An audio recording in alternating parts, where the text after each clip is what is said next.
Comment ne pas te louer? Comment ne pas te louer? Comment ne pas te louer? Seigneur Jésus, comment ne pas te louer? Comment ne pas te louer? Comment ne pas te louer? Seigneur Jésus, comment ne pas te louer? Comment ne pas te louer? Comment ne pas te louer? Seigneur Jésus, je regarde autour de moi, je vois tes merveilles. Oh mon Dieu, que tu es merveilleux. Comment ne pas te louer?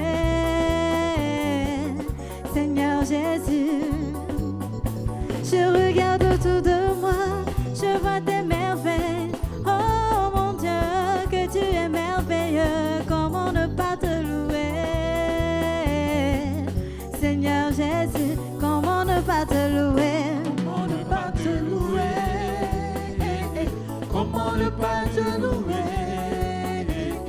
Comment ne pas te louer? Seigneur Jésus, Comment ne pas te louer? comment ne pas te louer? Comment ne pas te louer? Comment ne pas te louer?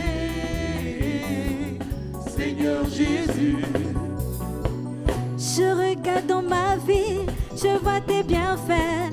Oh mon Dieu, que tu es merveilleux. Comment ne pas te louer? Seigneur Jésus, je regarde autour de moi, je vois tes miracles. Oh mon Dieu, que tu es merveilleux. Comment ne pas te louer? Seigneur Jésus, comment ne pas te louer? comment ne pas te louer?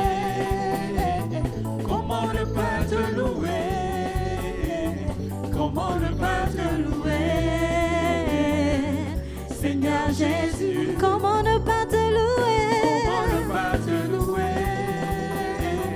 Comment ne pas te louer? Comment ne pas te louer?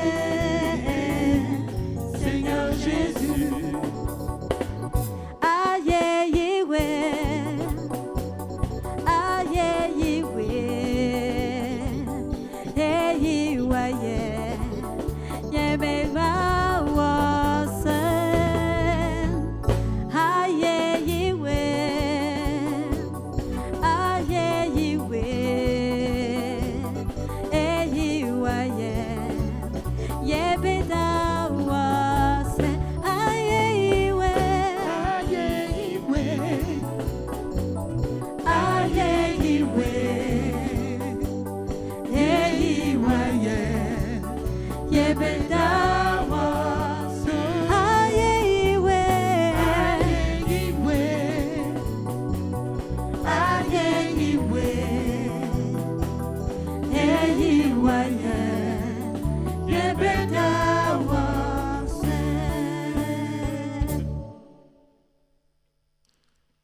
Notre Dieu et notre Père, nous te bénissons. Toi qui nous accordes la joie d'être rassemblés dans ta maison ce matin. Tu es le donateur de la vie. C'est par toi que nous respirons. C'est par toi que nous pouvons nous mouvoir. Nous sommes dans la joie d'être dans ta présence. Dans la présence du seul Dieu à qui nous appartenons. Merci de nous donner de nous réjouir dans ta présence. Père, accepte ce matin le témoignage de notre reconnaissance à ton endroit, à travers les actions de grâce, à travers les offrandes, à travers les dîmes, parce que tout ce que nous avons, cela nous vient de toi. Accepte ce que nous avons apporté ce matin, et dans ton amour, Seigneur, souviens-toi de nous. Continue de nous arroser de tes grâces. Continue de nous faire du bien pour que nous aussi, Seigneur, nous puissions voir ta main paternelle sur nous et que nous puissions te dire en retour notre reconnaissance. Tu nous as rassemblés aussi ce matin pour nous parler. Seigneur notre Dieu, merci pour l'instrument que tu t'es choisi et que tu as mis à part à cet effet. Nous prions que tu remplisses ton serviteur de la force qui vient de toi, de la sagesse spirituelle qui vient de toi, que tu lui donnes de nous communiquer ce conseil que tu as pour nous dans la puissance de ton esprit. Dispose nos cœurs pour que nous soyons attentifs à ta voix et laisse que, Seigneur, cette parole qui sera semée en nous demeure et produise du fruit pour ta gloire. Nous te le demandons avec remerciement au nom du Seigneur Jésus. Amen. Les frères Azaf vont donner un chant pour permettre aux messagers de s'installer et livrer le message du Seigneur.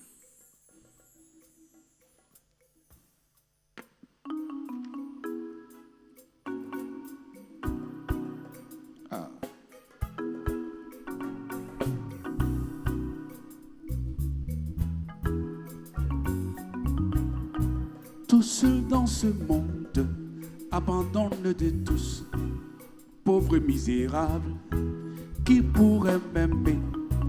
Montre-moi dans ce monde un homme de compassion, celui qui voudrait être mon compagnon, compagnon. Dans la misère, Compagnon, dans la joie, compagnon de route dans ce monde difficile. compagnon, Dans la misère, compagnon, dans la joie, compagnon de route dans ce monde difficile.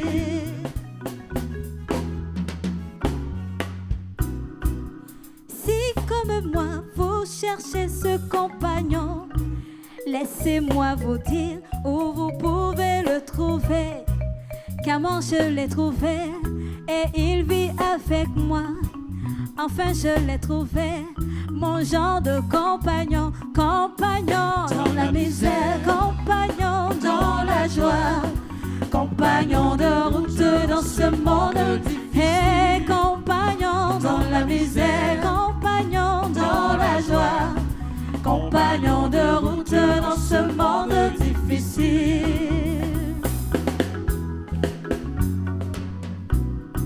tout seul dans ce monde, ne trouvant point d'amis. Oh, je vous en prie, montre-moi un ami. Donne-moi des conseils, comment le trouver? Celui qui pourrait être mon compagnon, compagnon, Dans la misère, compagnon, dans la joie, compagnon de route dans ce monde difficile. compagnon, Dans la misère, compagnon, dans la joie, compagnon de route dans ce monde difficile. Oui, Jésus-Christ, oui, je peux l'affirmer, est le véritable et l'unique compagnon qui donne même sa vie pour sauver ses amis, leur ouvre même la porte du paradis. Abandonne tes recherches et viens à Jésus. Il veut te sauver et te donner le bonheur. Être ton compagnon et compagnon dans la misère, compagnon dans la joie, compagnon de route dans ce monde et compagnon dans la misère, compagnon dans la joie, compagnon de route dans ce monde. Jésus est un compagnon dans la misère, compagnon dans la joie, compagnon de route dans ce monde et compagnon dans la misère, compagnon dans la joie, compagnon de route dans ce monde difficile.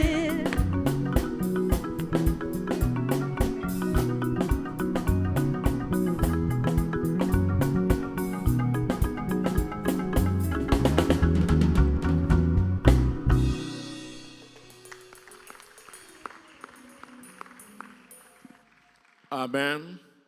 Oui, Jésus est le véritable compagnon. Alléluia. Ce compagnon-là qui ne nous abandonne jamais. Dans le feu, il est avec nous. Dans la fosse au lion, il est là. Vous savez, il y a souvent des choses, il y a des démons qui n'entendent pas de bruit. Et chaque fois quand j'entends ces cantiques, je réfléchis à celui qui a connu ce monsieur qui était très puissant, ce albinos de Bandoukou. Et quand je causais avec le frère Comenan, on dit, ces fétiches ne doivent pas entendre de bruit. Non, les femmes qui portent ces fétiches-là, si elles marchent au bord de la route, puis une voiture vient, elles rentrent dans la brousse. Mais notre Jésus, il n'est pas comme ça. Alléluia. Tu es assis dans la voiture, même si le bruit du moteur n'est pas bon, il est avec toi. Alléluia. Nous acclamons ce Dieu-là.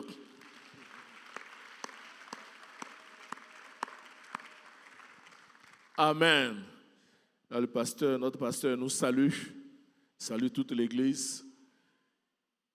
Il nous suit. Nous rendons gloire au Seigneur parce que le Seigneur se manifeste au quotidien en le restaurant totalement. Il se repose très bien. Je vais encore nous dire merci pour la compréhension.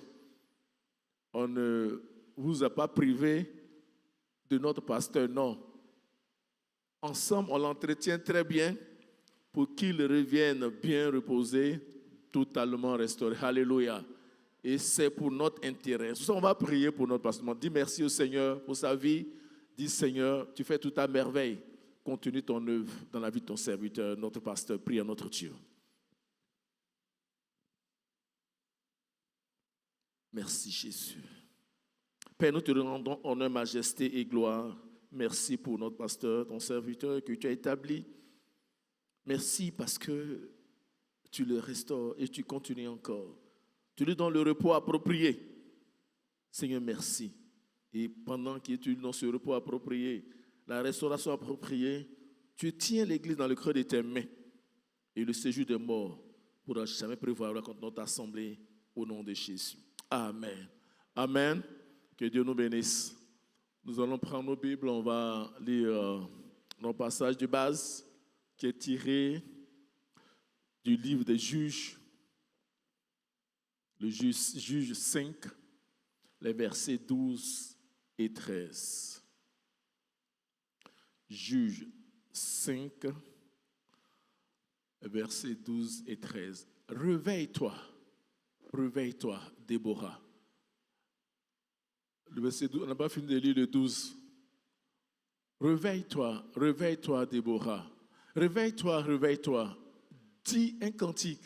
Lève-toi, Barak, et emmène tes captifs, fils d'Abinoam. Alors, un reste du peuple triompha des puissants. L'Éternel me donna la victoire sur les héros. Alléluia. Alléluia. Voici un peu ce que la Bible nous relate concernant une partie de la vie du peuple de Dieu, c'est-à-dire Israël. Israël a connu des défis, Israël a eu de l'adversité, quand on commence au chapitre 4. Mais ici, cette partie du chapitre 5 est un cantique de la délivrance qu'ils ont expérimentée, de la victoire que ce peuple a eue de la part de Dieu. Et ça nous amène à méditer un peu sur notre thème qui est Dieu a besoin de toi pour faire éclater ta gloire. Dieu a besoin de toi, a besoin de nous pour faire éclater sa gloire. Ou agissons pour une victoire certaine. Alléluia. Oui, dans une situation quelconque, face à des défis, Dieu a besoin de toi. Alléluia. Et quand on regarde cette situation, on voit que le peuple était vraiment opprimé. Et cela se voit aisément. Dans le chapitre 4, quand on lit le verset 3 à la fin, il dit au verset 3 du chapitre 4, il dit « Car Jabin avait 900 chars de fer et il opprimait avec violence les enfants d'Israël depuis 20 ans. » Voici le tableau qui s'est présenté. Ils étaient opprimés par une personne qui avait des chars de fer. Ça veut dire que la personne était équipée au niveau militaire. Et il opprimait, ça veut dire qu'il a maintenu le peuple en esclavage pendant 20 ans. Et c'est une souffrance, 20 ans. Imaginez sur l'instant un enfant qui naît le premier jour de cette oppression et jusqu'à ce que la délivrance arrive, l'enfant a 20 ans.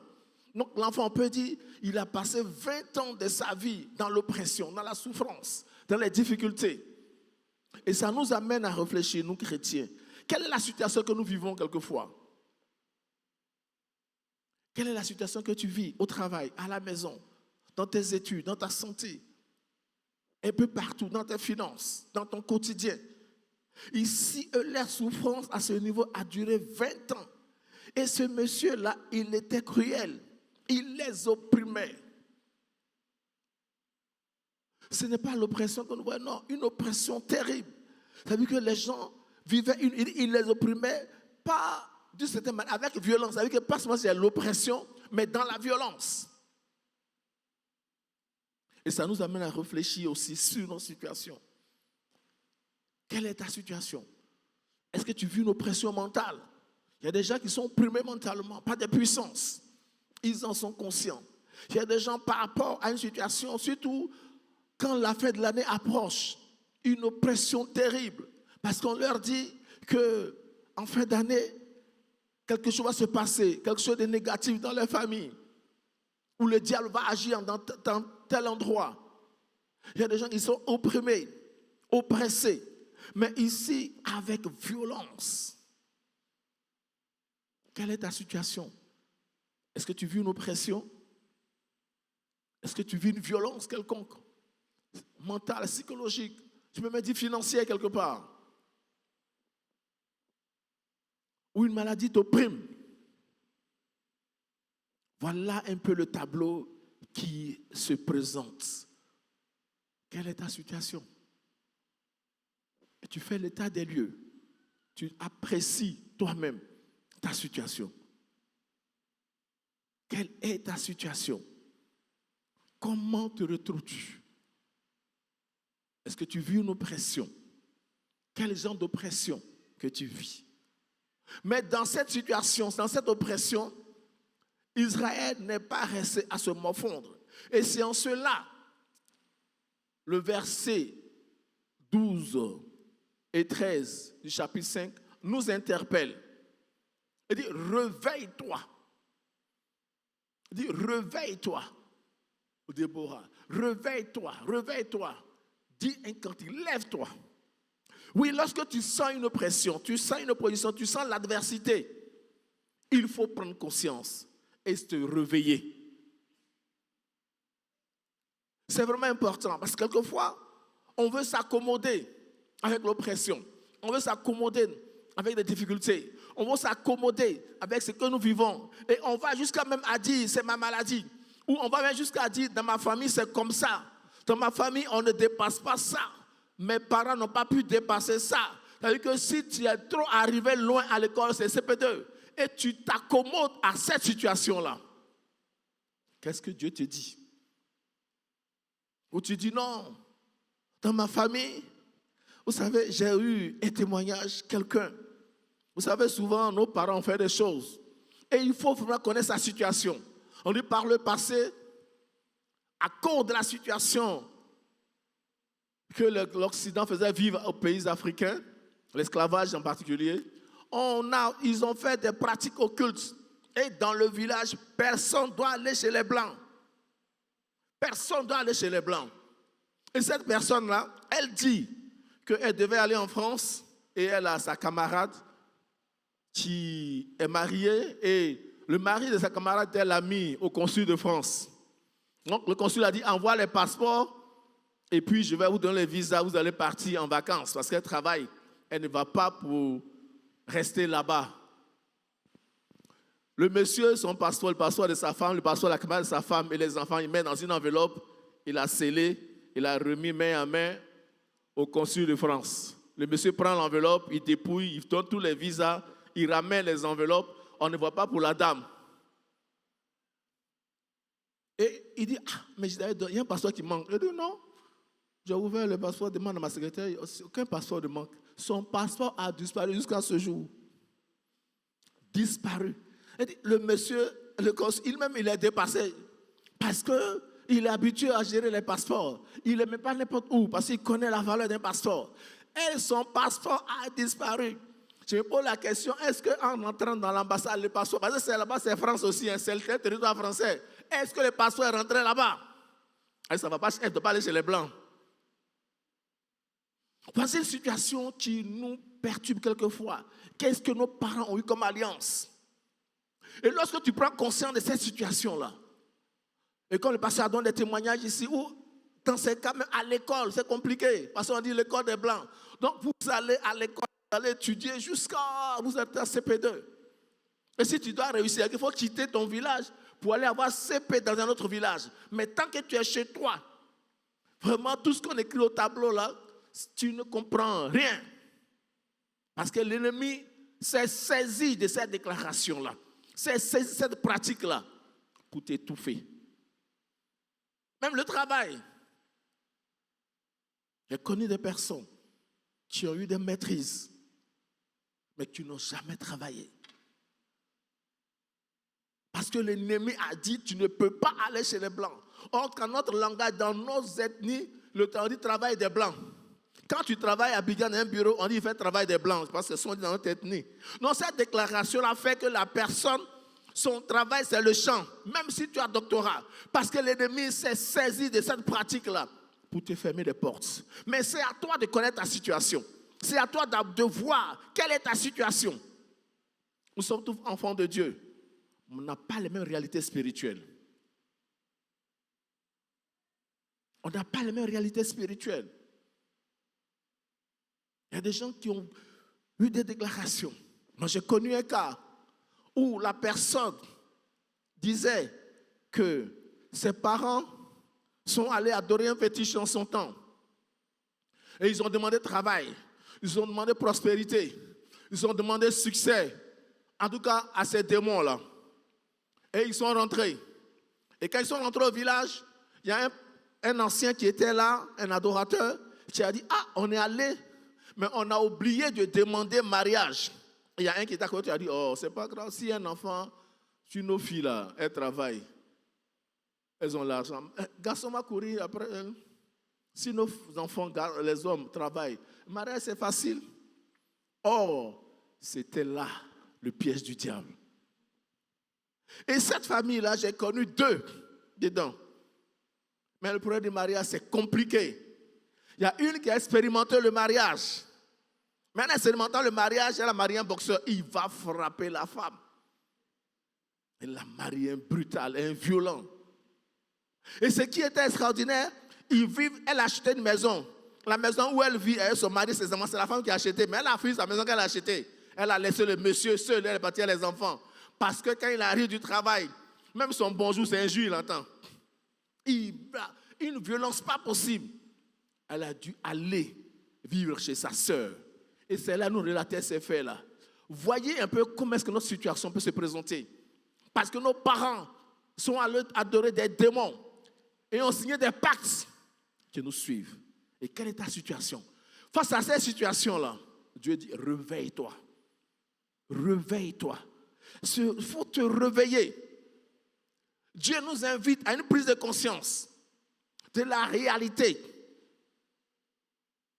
que nous vivons. Réveille-toi. Réveille-toi. Se réveiller désigne l'acte de ne plus dormir. Se réveiller, c'est une prise de conscience, c'est une décision personnelle. Vous savez, quelqu'un disait, et je pense que c'est ça, la seule personne qui est difficile à réveiller, c'est celle qui ne dort pas. Si tu vois nos enfants, il ne dort pas, tu le réveilles, tu le secoues dans tous les sens. Il ne va pas se réveiller, parce qu'il ne dort pas. Mais ici, on dit réveille-toi, par rapport à ta situation. Prends conscience. Toi-même, décide-toi. Refuse cet état de fait-là. Il ne faut pas t'accommoder avec l'échec. Il ne faut pas t'accommoder avec ces situations difficiles-là. Il faut prendre conscience. Prendre la décision appropriée. Quelle est ta situation? Cette dame, son passeport a disparu. Mais quand ça a disparu, elle a cherché à comprendre. Et c'est en cela, Ses parents lui ont expliqué une situation. Et cela l'a fait le rapprochement. Elle a donné sa vie au Seigneur. Aujourd'hui, elle travaille. En tout cas, Dieu continue de la bénir. Mais il faut se réveiller. Il faut se réveiller. Et quand on dit ta situation, c'est aussi, je veux profiter pour parler aussi aux élèves étudiants. Tu te connais à l'école. Vous savez, quand on était encore au collège, on avait un grand frère. On avait un groupe de grands frères là. Nous, on était à l'école primaire, ils étaient déjà au premier cycle. En tout cas, eux, ils avaient un groupe, ils partaient dans les boîtes de nuit. Ils partaient, et en tout cas, ils s'amusaient. Les soirs, ils vont s'amuser, ils viennent à la maison. Et ils étaient un groupe qui était en 3e. En fin d'année, dans leur groupe, c'est un seul qui a eu le BPC. Le reste là, en tout cas, ils vont rien dire, ils ont tapé poteau. Et c'est une parole dans leur groupe. On dit non, toi tu es un traître. Il dit non. Lui, il assimile vite. En fait, lui, quand il est en classe, quand le professeur explique là, il a déjà assimilé. Il n'a même pas besoin d'étudier. Or, les autres là, ils doivent réviser, ils doivent viser, réviser, réviser. Mais ils voulaient suivre l'autre qui assimile vite là. Mais tu n'es pas comme l'autre. Tu te connais toi-même. Et par rapport à ce que tu es, il faut agir en conséquence. Ne fais pas comme l'autre. Parce que nous sommes dans la maison de Dieu, nous sommes enfants de Dieu. Mais on n'a pas le même background spirituel. On n'a pas le même arrière-plan spirituel. On n'a pas le même passé, on n'a pas le même bagage spirituel. Il y a des gens dans les familles, en tout cas quand tu vas dans les villages, tu vois l'autel. Un fétiche. C'est vraiment important. Il faut connaître son arrière-plan spirituel. Qu'est-ce que mes parents ont fait? Pourquoi est-ce que, ou tu regardes dans ta famille, tu vois la situation, tu te rends compte que tout le monde vit la même situation. Arrivé à ce moment, c'est le même résultat. Mais cette situation-là doit t'interpeller et te réveiller. Prends conscience de cette situation-là et avoir cette prise de conscience-là et agir par rapport à cela. Nous avons besoin de prendre conscience. Oui, la prise de conscience, elle est individuelle. Il faut que chacun prenne conscience. Même par rapport à tes projets, tu te connais. Même la gestion que tu as. Souvent, on a des projets, mais on se connaît. Vous savez, il y a une année, le pasteur enseignait ici sur la gestion financière. En tout cas, ça nous a beaucoup aidé. En tout cas, moi, personnellement, ça m'a aidé. Parce qu'il y a des personnes, si la personne allait faire le retraite, je dis un montant quelconque, 1000 francs. Mais en fait, on dirait l'argent là, lui pas dit dépense-moi. Elle va acheter chaussures, elle va acheter biscuits, elle va acheter bonbons. Avant d'arriver à la maison, il reste 700. La personne, et puis c'est qui est, vous savez, Satan, il est Satan. Hein? Tu fais ces achats-là, puis tu arrives à la maison, 2 jours après, tu ne trouves pas ça utile. Tu dis, mais j'achète ça pourquoi même? Mais ça, j'achète ça pourquoi? Ah, c'est la même. Le mois prochain, tu vas faire pareil. Le pasteur a dit la solution, quand tu te connais là, il ne faut pas te promener l'argent. Il ne faut pas te promener l'argent parce que tu sais que quand l'argent est dans ta peau, ça te parle trop. Sors avec le nécessaire, c'est ta situation. C'est le transport et puis manger à midi, il faut sortir avec. Mais il ne faut pas sortir tout. Bon, ça demande là où tu habites aussi. Vous savez, quand on était au Ghana, on était à l'école des langues au Ghana, il y a un jeune qui a donné sa situation. Il habitait dans un hostel. Et dans l'hostel, ils sont 4 ou 6 par chambre. En tout cas, chacun va se laver son argent. Si tu t'es amusé à oublier ton porte-monnaie en chambre, c'est que tu vas gêner le reste du mois jusqu'à ce que les parents amènent. Non, il y a un qui était en retard. Donc, quand il s'est réveillé, il est allé dans la douche, il a versé l'eau sur lui. Il est revenu dans la chambre trop tard. Quelqu'un est passé là-bas. Il est resté. Donc, quand ils vont lui demander, mais tu es quoi? Il dit, qui a pris? Personne. Tu n'as pas trouvé la personne. Quand tu te connais, quand tu sais où tu vis, il faut te réveiller. Alléluia. C'est une prise de conscience personnelle. Qu'est-ce que tu vis? D'où viens-tu? Comment es-tu venu? Parce que souvent on oublie notre arrière-plan, on oublie notre passé. Et on veut s'endormir, on veut devenir lourd. Et il faut qu'on prenne conscience.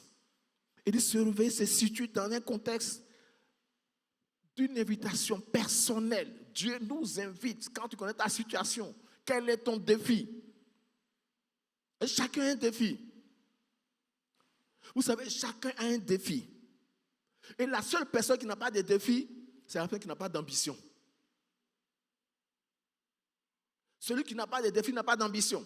Mais celui qui a une ambition, même cette année, peut-être que tu es au CP1, tu cherches à aller au CP2.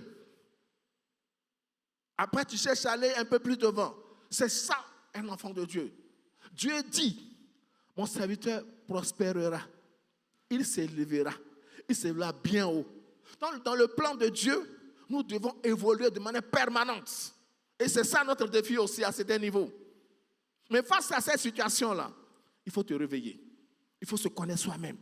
Je viens d'où? Est-ce que quelqu'un a dit dans ma famille qu'on ne doit pas aller chez les Blancs? Ou est-ce que quelqu'un a dit dans ma famille que tu ne peux pas avancer? Souvent, il y a des personnes qui sont dans les familles, qui sont des cèdres. Lui, j'ai déjà dit ça ici, j'ai un ami, on a fait le collège ensemble. Dans sa famille, avec un monsieur, les anciens instituteurs. Personne ne doit le dépasser. Oh, lui, il était avec le BPC. Personne ne doit le dépasser. Et dans cette famille, cet ami a été le premier à avoir le bac. Mais quand il est venu, on était étudiants ensemble. Il a fait 2 ans à Bobo Djamé. Malheureusement, ça n'a pas marché. Et on lui donne les conseils pour dire, il faut essayer de t'inscrire dans les grandes écoles, cela. Il dit non, il va retourner au village pour faire des vivriers. Et puis, avec ça, il va pouvoir payer ses études. Parce qu'il s'est assis, il a fait un calcul avec un ADER. On lui a dit, telle superficie, avec telle tomate, tu as telle quantité, à tel prix, tu as tel montant. Non, il a fait ses calculs. En 2 ans, il a son montant. Il a fait 3 ans, il n'a même pas eu 10% de ce montant-là. Et il a donné sa vie au Seigneur. Parce que quand il faisait cette situation-là, il vivait ça, il était dans une religion, je ne vais pas dire le nom ici. Mais c'est quand il a donné sa vie au Seigneur, Dieu l'a délivré. C'est là qu'il a pris conscience. Parce que quand il disait que quand il a donné sa vie au Seigneur, c'est l'année où sa femme était au Nigeria, lui il était ici. Bon, vous comprenez cette religion, je ne vais pas dire son nom. Il se marie par... Et sa femme est là-bas, et puis ils sont habillés ici, puis on célèbre le mariage, après les deux se rencontrent. Et il a donné sa vie au Seigneur. Il a quitté ce milieu-là. Et je vous assure, Dieu lui a ouvert une porte. Il a pris conscience de sa situation. C'est quand il est devenu chrétien, il a compris sa situation. Quand il s'est réveillé, c'est là qu'il a compris ce qu'on lui avait dit il y a 4 ans. Aller faire grande école, c'est là qu'il a commencé. Et Dieu merci, il a pu avoir le BBC, il a continué encore à s'inscrire. Il a fait l'équivalence et il a continué les études. Mais c'est pour dire que quoi? Connaître ta situation. Mais ça ne suffit pas. Réveille-toi. Prends conscience de ta situation. Quelle est ta situation? Il ne faut pas t'accommoder parce que c'est une décision personnelle. C'est une décision personnelle. Se réveiller, c'est comme un médicament. Tu es malade. Quel que soit ton âge, même si l'enfant a 2 mois, l'enfant a 1 mois, les parents peuvent acheter le médicament. Mais je n'ai pas encore vu une maman qui aime tellement son enfant va boire le médicament pour que son enfant guérisse. Ce n'est pas possible. Ce n'est pas possible. Tu aimes ton enfant, c'est vrai, même si l'enfant a 1 mois. Tu es obligé. Quelquefois, même nos mamans trouvent des astuces. Ils vont serrer la bouche à l'enfant pour qu'il l'avale de gré ou de force. Parce que c'est la solution appropriée à sa situation. Ta situation, c'est laquelle? Il faut te réveiller. Il faut avoir une ambition claire. Est-ce que c'est la mauvaise gestion? Est-ce que c'est les dépenses inutiles? Souvent, tu achètes, tu as beaucoup d'habits. Souvent, c'est avec nos soeurs là que je vois ça. Quand il y a mariage, elle dit, ah vraiment, oh, il y a mon frère qui se marie demain, je n'ai pas d'habit. Mais tu vois son placard est rempli, mais je n'ai pas d'habit. Je ne sais pas ce qui est là-bas, là, si c'est autre, comment on appelle ça, je ne sais pas. Hein, les mamans, les soeurs, si je me suis trompé, vous pouvez me dire. Hein. Elles n'ont jamais d'habits, elles n'ont pas de chaussures. Mais tu les vois chaussées, tu les vois habillées, elles disent, ah, ma soeur se marie, je n'ai pas d'habit. Ah, c'est que tu as porté là, ça va pour le mariage. Ta chaussure, non, elle n'a pas d'habit. Bien aimé, il faut se connaître soi-même. Quand tu te connais, tu poses l'acte qui est approprié. Tu as les solutions appropriées. Tu as les décisions appropriées. Il faut que toi-même tu prennes conscience de ta situation. Il faut prendre conscience de ta situation. Alléluia. Alléluia. C'est vraiment important. Prenons conscience de nos situations. Mais quand tu prends conscience, il ne suffit pas de te réveiller. Parce que c'est bien beau de se réveiller. C'est bien beau de prendre conscience. Mais qu'est-ce que tu fais? Ici, Dieu parle au travers de Déborah ce cantique. Il dit, lève-toi. Oui, j'ai pris conscience. Est-ce que je me suis levé? Se lever, comme j'ai dit tout à l'heure, c'est prendre la décision appropriée. C'est éviter d'être passif. Il y a des gens qui sont tellement gentils. Et comme j'ai dit ici, je vais toujours le dire, bien aimé, il y a des moments, il faut se lever. Et ça, je vais venir dessus, mais je vais pouvoir en parler un peu. Quelquefois, quand on prie, j'ai dit, je répète, ça là, c'est une histoire vraie, ce qu'il dit là. On dit que c'était à la source. Il y a quelqu'un qui invitait une fille de Cocody. À la source, les gens font veille de prière. Elle est à côté, puis elle disait les gens. On dit, puis elle dit, Satan, lâche mes baskets. Satan, lâche mes baskets. Satan, lâche mes baskets. Ah, ses voisins l'ont regardé, on dit, on n'a pas le même problème ici. Toi, c'est basket qu'il a attrapé. Moi, c'est tout mon corps qu'il a attrapé. Toi, c'est basket, il l'a attrapé. Il n'a qu'à lâcher ça. Moi, depuis la tête aux pieds, il a attaché ça, comme Lazare. Bien aimé, il faut se lever. Se lever, c'est de prendre la décision appropriée et poser l'acte qu'il faut. Le Seigneur nous dit deux fois, il dit ce genre de démons dans une version, on dit ce genre de démons ne manque par la prière. Ailleurs, dans d'autres évangiles, on dit par le jeûne et la prière. Il y a des situations que toi, tu vas vivre. Mais l'autre peut vivre la même situation. Mais quand ce n'est pas la même puissance satanique, l'autre, c'est peut-être 3 jours de jeûne. Mais l'autre, ça peut être 40 jours.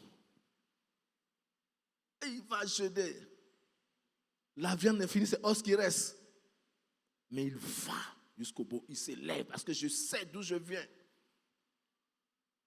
Souvent, quand il y a des gens qui vivent des expériences, on te regarde dans les yeux et puis on dit, toi, si tu as eu telle chose, c'est que ton Dieu est fort. Mais si tu entends ça, toi, tu vas faire quoi? Tu vas te lever, puis dire, Satan, lâche mes baskets. D'accord? D'accord? Bien-aimé, lève-toi face à ta situation. Est-ce que ta situation, c'est d'étudier de manière appropriée? Et ça, c'est vraiment important. Nous, je voulais profiter pour parler aux élèves et étudiants. Ça, je le dis parce que j'ai expérimenté ça. Quand on était au lycée, en tout cas, pendant les 7 mois et demi, on étudie, hein, mais avec beaucoup de légèreté. À 1 mois de l'examen, on va faire des capis. Tu vas veiller. Tu commences à 20h, tu finis à 6h. Tu commences à 20h, tu finis à 6h. Et puis, tu vas étudier. À un moment donné, je me suis posé la question, est-ce que c'était la solution appropriée? Parce qu'il y a des gens qui n'ont pas fini. Hein. J'ai connu un cas. On a commencé le premier jour de composition, deuxième de composition, il a pété les plombs. Parce qu'on veillait. En tout cas, café là, on a bu. Tu bois pour ne pas dormir. Mais il faut savoir, il faut se connaître soi-même.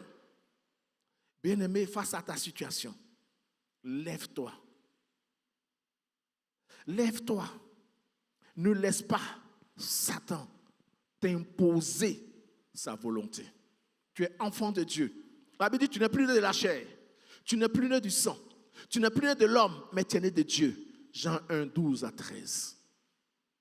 Et quand tu es né de Dieu, tu deviens co-héritier avec Christ. Donc, Dieu change la qualité de ton héritage. Dieu change ton état spirituel. Toi, tu n'es plus de cette famille où on dit tu ne dois pas aller chez les Blancs. Qu'est-ce que Dieu dit? Qu'est-ce que tu entends dans ta famille? Parce qu'il faut connaître sa famille. Et c'est en cela que je nous invite à discuter avec les parents pour nous expliquer. En t'expliquant, en ayant cette information, toi qui es enfant de Dieu, tu la traites avec rigueur. Et c'est là que tu te lèves. Parce que le papa qui est d'un certain âge, il connaît l'histoire de ta famille. Il sait d'où vous venez. Il sait comment vous êtes venus. Qu'est-ce qui a été fait. Et lorsqu'il te parle, lorsqu'il te dit ces choses, toi, chrétien, tu écoutes les oreilles spirituelles. Et tu commences à discerner les choses. Parce que nous avons besoin de discernement pour comprendre certaines choses. Par rapport à ta situation. Tu t'es réveillé, tu t'es levé. Mais si tu te lèves et tu n'as pas la connaissance, est-ce que tu vas être efficace? Oui, j'ai telle chose. Je prends conscience. Et je me rends compte qu'un papa me dit, par le passé, on est allé faire des pratiques où on a dit aucun de nos enfants ne doit aller chez les Blancs. Où les Blancs ne doivent pas entrer chez nous. Et moi qui suis enfant de Dieu, avec ma connaissance de la parole de Dieu, avec les oreilles spirituelles que Jésus m'a données, avec le Saint-Esprit, il parle. Mais moi, je comprends différemment ce qu'il dit. Parce qu'il a de me donner des clés pour ma délivrance, pour ma guérison, pour ma restauration. On écoute, mais on n'apprécie pas de la même façon. Parce que nous sommes enfants de Dieu. Et par rapport à cette information, qu'est-ce que tu fais? Tu prends la décision appropriée. Tu te lèves. Tu ne restes pas passif.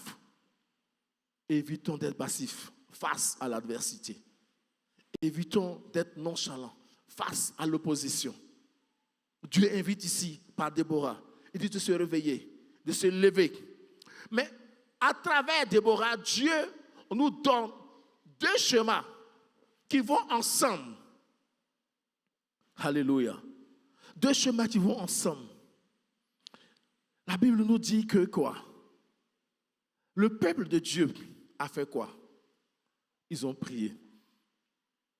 Le verset 3 de Juge 4, je lis. Dit, les enfants d'Israël criaient à l'Éternel. Bien-aimé, le premier élément que Dieu donne à ta Déborah, c'est la prière.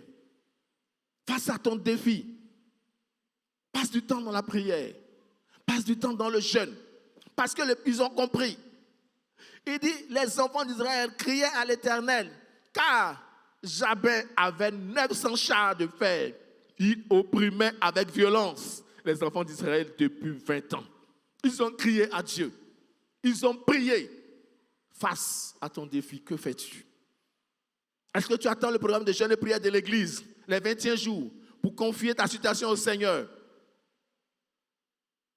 Ou bien tu attends, comme on dit, on a un examen, on a un examen en juillet. Et comme à l'église, la jeunesse fait un temps de jeûne et prière, un dimanche pour les examens concours, c'est ce jour que tu attends pour jeûner et prier pour tes études, pour ton succès, pour ta réussite. Si telle est ta réponse, il faut te revoir. On dit, les enfants disaient crier à l'Éternel. La Bible ne nous dit pas s'ils l'ont fait en 2 minutes.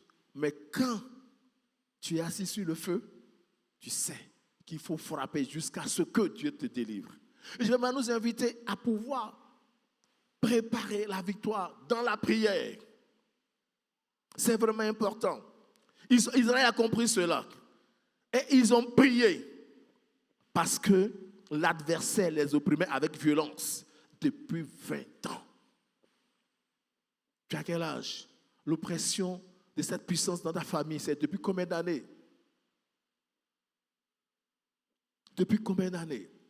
Quand tu regardes dans ta famille, quand tu apprécies, tu regardes, tu analyses, c'est depuis quand? Cette situation, c'est depuis 20 ans. Ils ont crié à Dieu. Ils ont cherché la face de Dieu. Bien-aimé, face à son défi, je vais t'inviter à prier. Je vais t'inviter à chercher la face de Dieu. Je vais t'inviter à comprendre que la prière est une des solutions que Dieu donne à Déborah. La prière est une arme Parce qu'on prie pourquoi? Le défi qui est en face de toi a deux aspects. Et la prière attaque l'aspect spirituel. Parce que c'est un démon qui entretient cela. Donc toi aussi, tu rentres dans le règne de l'esprit par la prière, par le Saint-Esprit, pour neutraliser cela. Et c'est par la prière, tu expérimentes cette parole qui dit, ils te feront la guerre, mais ils te vaincront point. C'est par la prière, tu expérimentes qui dit, toute arme forgée contre toi sera sans effet. Mais c'est parce que tu pries que cette arme spirituelle sera sans effet. Si tu es passif, si tu t'accommodes avec la situation, le diable se rit de ton ignorance parce que tu as une arme de destruction massive qui est la prière, mais tu ne t'en sers pas.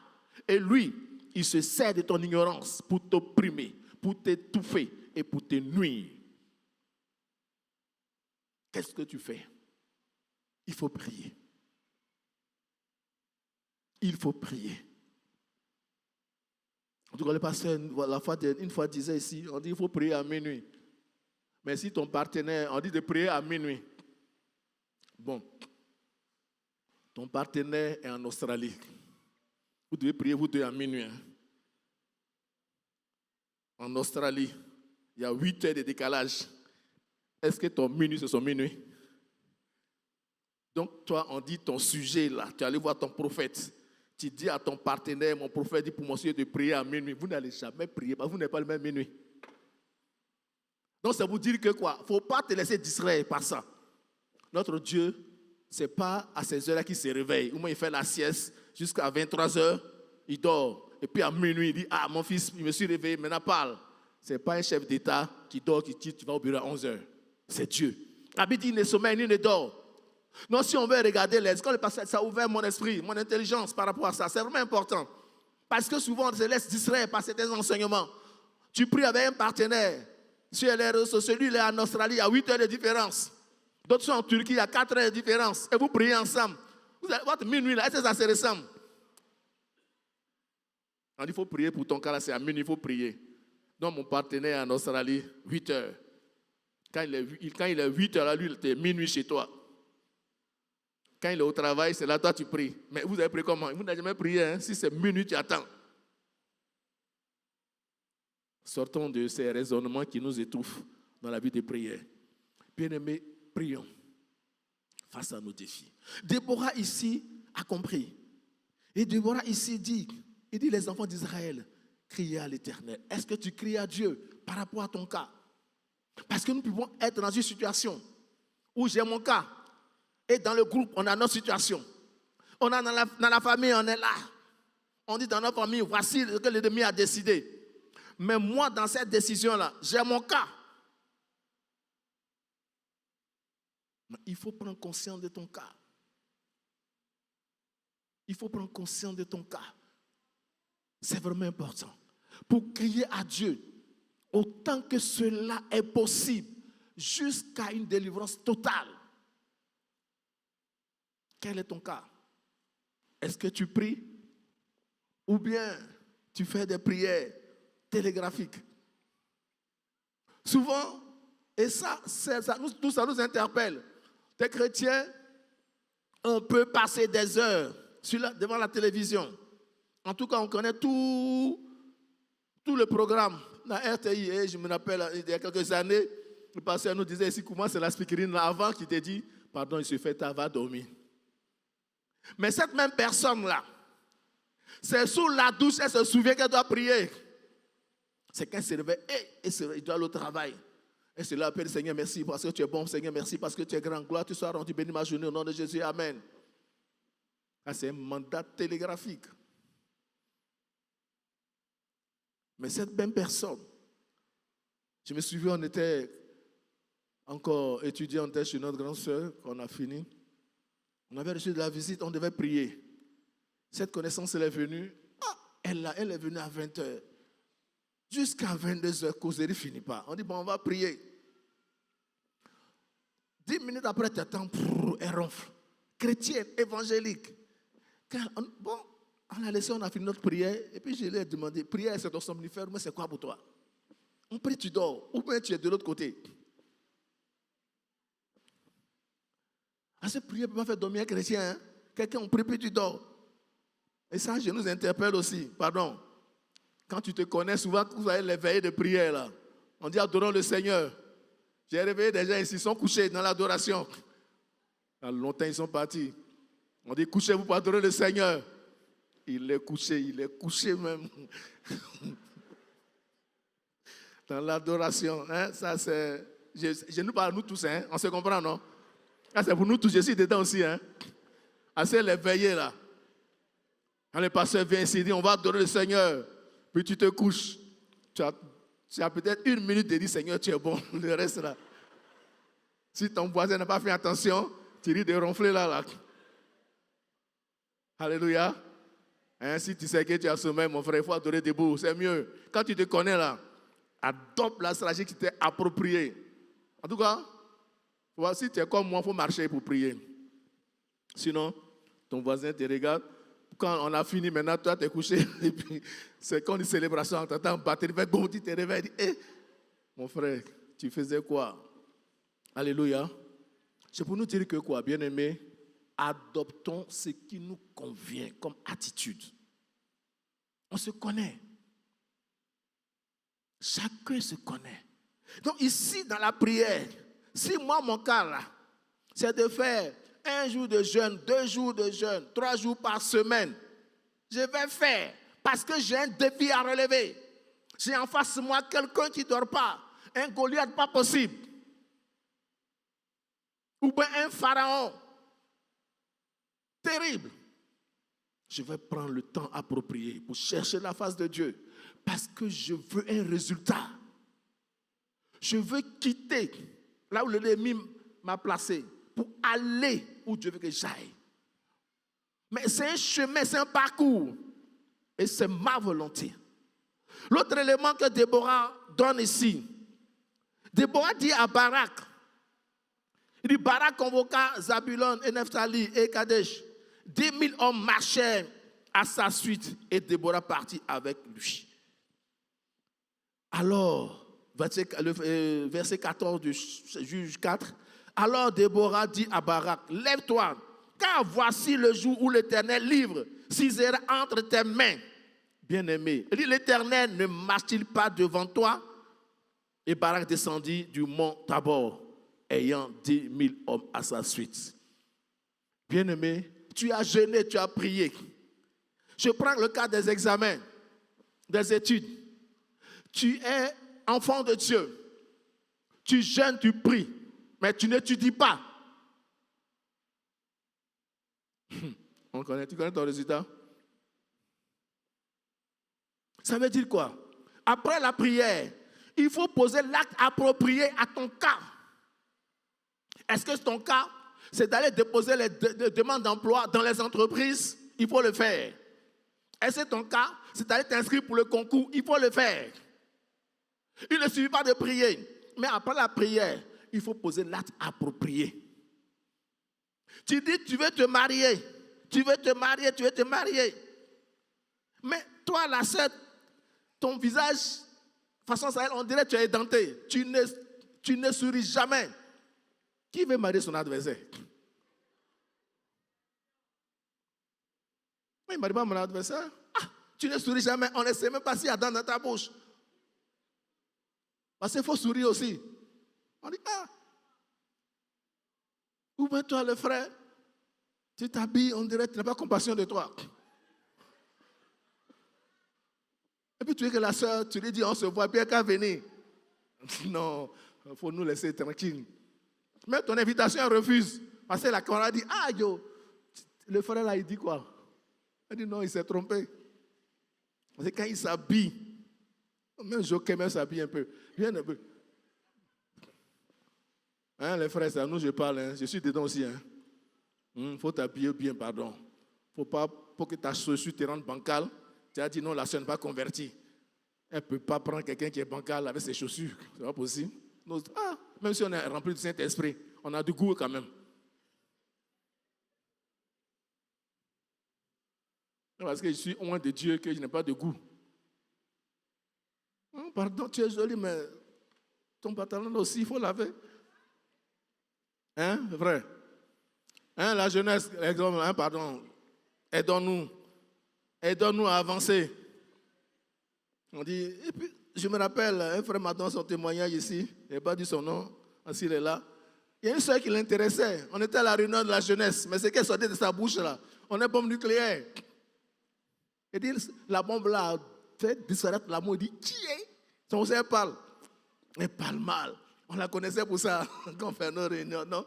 Quand tu arrives, tu portes ton gilet par balle pour ne pas qu'elle touche ton cœur. Parce qu'elle a fini avec agressivité. Elle dit, on joue pas moi. Et, d'accord, tu as resté seul.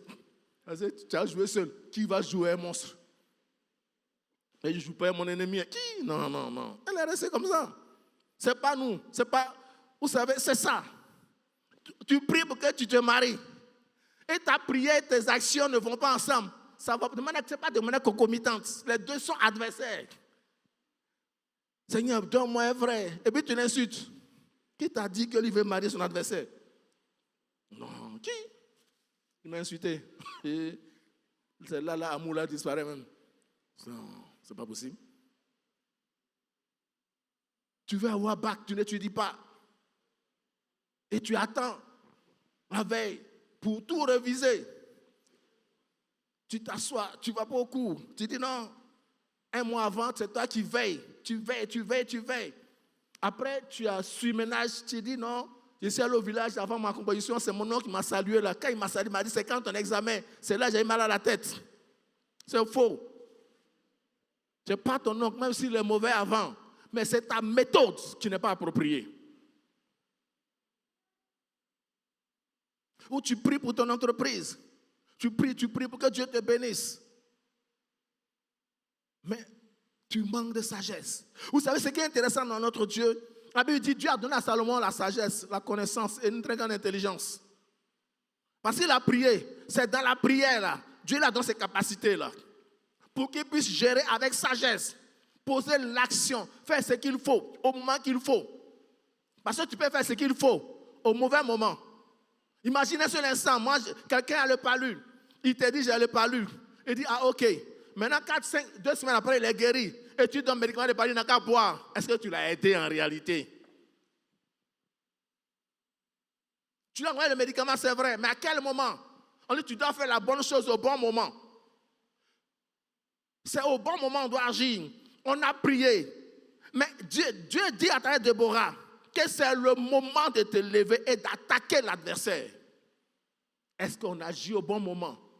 Est-ce qu'on pose l'action appropriée au bon moment? Est-ce qu'on le fait au bon moment? Que fais-tu? Tu connais ta situation. Tu t'es levé, tu t'es réveillé, tu t'es levé, tu as prié. Mais il faut agir. On dit c'est le temps de déposer les dossiers pour le concours. Et tu ne le déposes pas dans le temps. Si tu ne le déposes pas dans le temps, tu ne vas pas présenter le concours. Tu dois étudier pour un examen. Il faut travailler. Ta gestion financière, la gestion de ton entreprise. Est-ce que tu fais la chose au bon moment? Comment le fais-tu? Tu pries pour que Dieu te bénisse. Oui, Dieu veut t'exaucer. Mais est-ce que tu poses l'acte qu'il faut au moment qu'il faut et comme il faut? C'est vraiment important. Parce qu'il ne suffit pas de prier, mais il faut agir. Ici, ils ont prié. Ils ont crié à Dieu. Et Dieu lui dit, c'est le moment. Et Déborah dit à Barak, lève-toi, c'est le moment d'attaquer l'ennemi. S'il était resté passif, il attend lui son temps. L'échec est à sa porte. Parce que Dieu lui dit c'est le moment, il attaque au moment approprié. Le temps que Dieu a donné. Bien aimé, c'est vraiment important. Tu pries. Et c'est en cela que je reviens encore sur cette affaire de mariage. Dieu t'a ouvert les portes. Et Dieu donne l'occasion d'être dans le bureau avec le frère. Mais tu as fini avec parler mal. Mais le temps où la personne appropriée, on dit Dieu est souverain. Le frère lui voulait, mais toi tu n'es pas encore prête. Et comme Dieu est amour, Dieu l'envoie ailleurs. Même nos examens, il faut étudier, préparer l'examen. Tu as une entreprise, il faut la gérer avec la rigueur que Dieu te donne. Dieu te donne une direction précise, il faut la suivre. Qu'est-ce que Dieu t'a dit? Parce que la Bible dit Dieu révèle les mystères, les choses profondes et cachées. Souvent, on chante des cantiques. Tiens ma main et conduis-moi. Mais quand Dieu veut te conduire, tu dis non, non, non, non, non. Je ne veux pas que tu me conduises. Je vais me conduire moi-même parce que je suis trop intelligent. Notre intelligence et notre sagesse vont nous perdre quelquefois. C'est la direction de Dieu qui a conduit Barak à travers la révélation que Déborah a reçue. Il dit Barak convoqua Zabulon, Nephtali à Kadesh. 10 000 hommes marchaient à sa suite. Et Déborah partit avec lui. C'est-à-dire que les hommes sont partis pour combattre, mais la prière était avec eux. C'est-à-dire que c'est des choses qui vont ensemble, tu pries, mais il faut poser l'acte approprié. N'attends pas. Ce que j'ai compris, bien-aimé, chrétiens que nous sommes, si tu dis Seigneur, donne-moi de l'argent, et l'argent tombe du ciel, c'est que tu es un brouteur. C'est que tu es un brouteur. Ce n'est pas possible. On était allé à des funérailles ici et un papa donne le témoignage, bon, d'autres vont s'en souvenir. Son fils, il a porte-monnaie magique. Donc il est allé dans le bar. Il a bu pour 400 000. Oh, c'est à minuit, l'argent apparaît. Hier, ça a marché. Aujourd'hui, il est reparti. Minuit, il n'a pas l'argent. 1h du matin, il n'y a pas l'argent. Ils ont déjà bu, hein. 2h du matin, il n'y a pas l'argent. 3h, il se retrouve à la gendarmerie. Parce que l'argent n'est pas venu. Satan, c'est Satan. Lui, il n'est qu'un menteur. Il est le père du mensonge. Il va te blaguer. Il est rusé. Il a blagué là. Non, il était sûr. Et ce qui était extraordinaire, on dit, il était dans un maquis, il a bu, il a fait boire tout le monde, l'alcool est fini. Là, il a pris le maquis voisin. Il a fini là-bas aussi. Tout le mec qui était autour doit boire pour 400 000 cette nuit-là. Il l'a fait boire. Mais lui qui l'a convoqué, ce qui est ridicule, lui qui l'a convoqué, c'est un gendarme. Il a fait boire le gendarme là aussi. Il était dans son maquis. Il dit, papa, il faut boire. Je paye. Et il a bu. Le papa a bu. 3h du matin, ils sont retournés à la gendarmerie.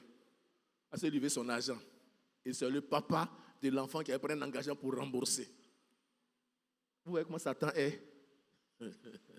Satan n'a rien de bon à te donner. Il n'a rien de bon. Il te fait miroiter des choses. Mais quand tu grattes, il te dit c'est de l'or. Tu grattes, tu grattes. C'est même pas pacotille même, c'est l'argile qui est derrière. Mais notre Dieu, quand il dit gratte, c'est la qualité, c'est la bonté et le succès qui est caché derrière cela. Alléluia. C'est ça notre Dieu. Et c'est ce que Dieu dit ici. Déborah a prié.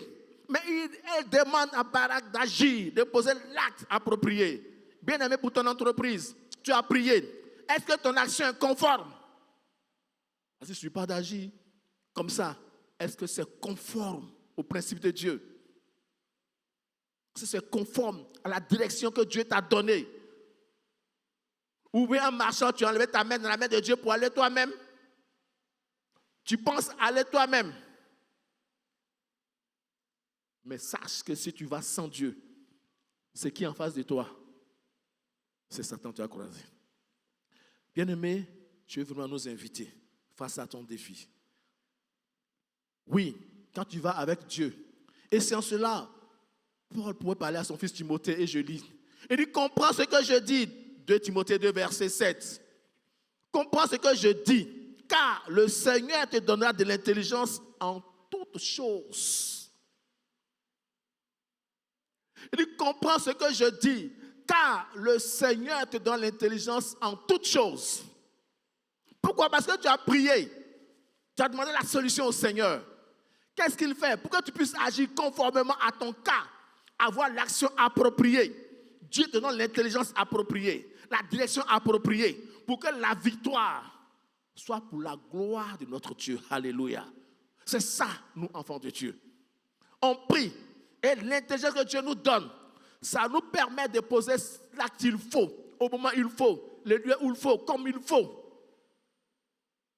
Et c'est ce que Paul dit à Timothée ici, que le Seigneur te donnera de l'intelligence en toutes choses. Dieu n'est pas limité par rapport à ces fétiches-là. Tu as un bac d'accident, bac de poison, bac de ça, bac de ça, bac de ça. Non. Il dit, l'intelligence de Dieu, c'est pour toutes choses. Pour que ton succès soit évident. Alléluia. Pour que ton progrès soit évident. Et quand tu as marché dans cette direction de Dieu, et c'est en cela tu comprends ce que Dieu dit dans Juge 4, verset 23 à 24, et je lis. Il dit, en ce jour, Dieu humilia Jabin, roi de Canaan, devant les enfants d'Israël. Et la main des enfants d'Israël s'appesantit de plus en plus sur Jabin, roi de Canaan, jusqu'à ce qu'ils eussent exterminé Jabin, roi de Canaan. Oui, quand tu suis la direction de Dieu, tu as prié, Dieu donne l'intelligence en toutes choses, et tu poses l'acte selon la direction de Dieu. Bien-aimé, en ce jour, Dieu va humilier ce pharaon, ce méchant, cet ennemi devant toi. Pourquoi? Pour que lui, son nom soit glorifié. Alléluia. Je vais vraiment nous inviter pour dire, quand tu suis la direction de Dieu, le résultat est à ton avantage. Quand tu suis la direction de Dieu, le résultat est à ton profit. Parce que notre intelligence est limitée. Notre capacité est limitée. Dieu connaît l'adversaire mieux que nous. Et Dieu nous guide, Dieu nous oriente, Dieu nous conseille. Dieu nous montre la voie à suivre. Quand tu pries et Dieu te dit pose tel acte, souvent c'est compliqué pour nous, pour notre intelligence qui est limitée. J'ai connu un monsieur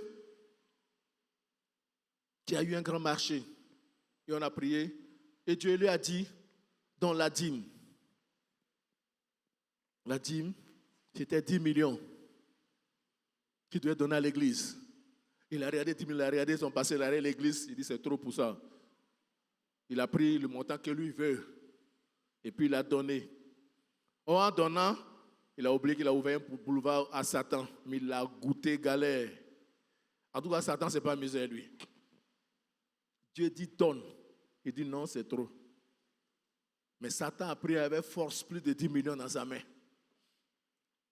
Ce qu'il n'a pas voulu donner avec joie, en dansant, il a donné ça en pleurant. Il a donné ça en gémissant, mais Satan prend avec force. Bien-aimé, quand tu donnes à Dieu, quand tu suis la direction de Dieu, avec l'intelligence divine que Dieu t'a donnée, le résultat, c'est toujours l'humiliation de l'adversaire. Alléluia. Et c'est ici, Israël a expérimenté cela. On dit en ce jour, Dieu humilia Jabin, roi de Canaan. Dieu les a humiliés. Pourquoi? Parce que ce peuple-là, ils ont suivi la direction de Dieu, que Dieu a donnée au travers de Déborah. Et la victoire, elle le partage. Je veux vraiment conclure pour dire, bien-aimé, quel est ton défi? Et quand tu lis Juge 5, verset 13, il dit, alors, un reste du peuple triompha des puissants. L'Éternel me donna la victoire sur les héros. Oui, alors un reste du peuple triompha des puissants. L'Éternel me donna la victoire sur les héros. Bien-aimé, quand tu pries et Dieu te donne la direction à suivre, ce qu'il faut faire pour avoir la victoire. Quand tu suis cela, Dieu te donne le triomphe, la victoire sur les héros. Ma prière, c'est d'avoir une vie de prière. Ma prière, c'est de pouvoir écouter Dieu. Ma prière, et c'est d'agir conformément à ce que Dieu a dit, sans diluer, même si c'est amer, c'est le médicament. Et sois rassuré, la victoire est de ton côté. Que Dieu nous bénisse.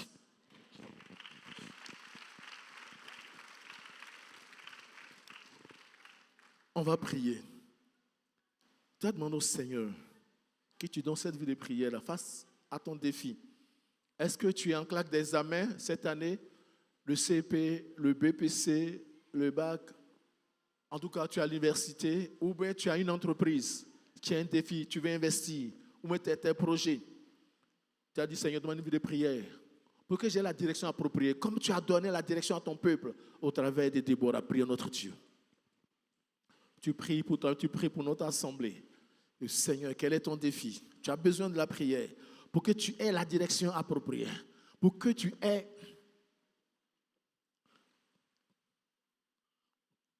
la réponse appropriée.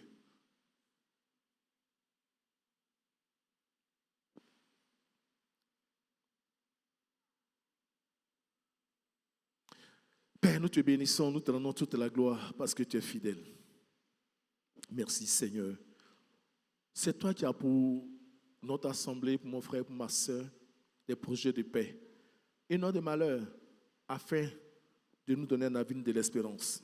Seigneur, dans ce projet, nous voulons avoir ce temps, cette intimité avec toi, pour que nous ayons la direction appropriée, que nous ayons la conduite à tenir pour que la victoire soit notre partage.